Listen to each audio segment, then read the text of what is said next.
Tahukah anda Jabatan Meteorologi Malaysia menjangkakan negara berpotensi berdepan risiko gempa bumi? Malah Ketua Penyelidik Kumpulan Penyelidikan Kejuruteraan Seismologi dan Gempa Bumi Universiti Teknologi Malaysia, Profesor Dr. Azlan Adnan berkata, Malaysia kini terdedah dengan risiko gempa bumi berikutan kedudukan negara ini yang sudah berada dalam lingkaran Asia-Pasifik. Tambahnya lagi, hasil kajian berkaitan gempa bumi di Malaysia yang dijalankan sejak 25 tahun yang lalu mendapati Kuala Lumpur antara 5 kawasan di Semenanjung yang dijangka mengalami risiko gempa bumi sehingga 6 magnitude dan kawasan di Sabah dan Sarawak yang boleh terjadi gempa bumi sehingga 7 magnitude. Menerusi laporan berkenaan, pakar turut memberi amaran kepada rakyat Malaysia agar sentiasa berwaspada dan bersiap siaga menghadapi ancaman gempa. Justru di sini kami kongsikan antara persediaan yang boleh diambil sekiranya berlaku gempa bumi di kawasan anda. Terdapat 3 fasa penting yang perlu dipelajari bagi menyediakan diri menghadapi sebarang gegaran akibat gempa, iaitu fasa sebelum, semasa dan selepas berlakunya gempa. Sebelum berlaku gempa, ketahui tanda-tanda awal gempa seperti bunyi runtuhan dari jauh yang semakin kuat, rasa bergoyang-goyang secara perlahan atau melihat sesuatu yang digantung mula bergoyang atau bergegar perlahan. Kenal pasti kawasan selamat. Pastikan anda tahu kawasan yang selamat untuk berlindung seperti di bawah meja atau di bawah katil. Rancang dan latih diri anda dengan langkah yang perlu dilakukan jika berlaku gempa. Buat posisi seperti merangkak jika gempa dijangka berlaku. Wujudkan pelan evakuasi kecemasan seperti jalan keluar yang selamat dari rumah dan jalan alternatif lain seperti tingkap.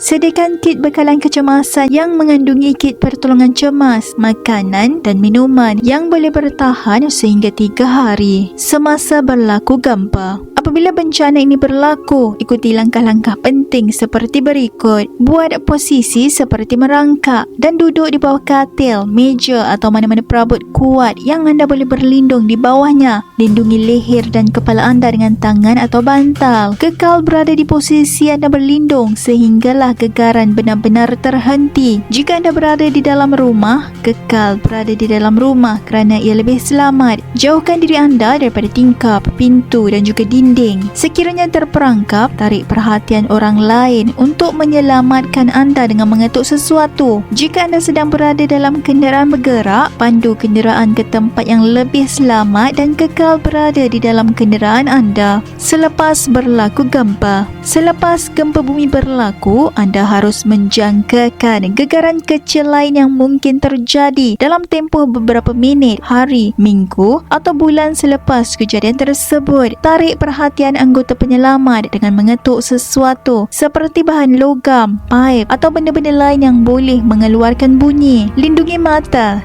hidung dan mulut anda daripada habuk dan debu. Jangan masuk ke kawasan runtuhan lain untuk keselamatan diri anda. Tinggalkan sesuatu kawasan atau bangunan dengan segera jika anda mendengar bunyi sesuatu yang bergerak atau bunyi yang agak ganjil. Elakkan penggunaan barangan elektrik. Jika gelap, gunakan lampu suluh atau lilin sahaja. Jika anda mengalami kecederaan yang agak teruk, dapatkan rawatan kecemasan dengan segera. Semoga dengan perkongsian info ini mampu membantu kita semua dalam membuat persediaan bagi menghadapi bencana gempa bumi di masa akan datang.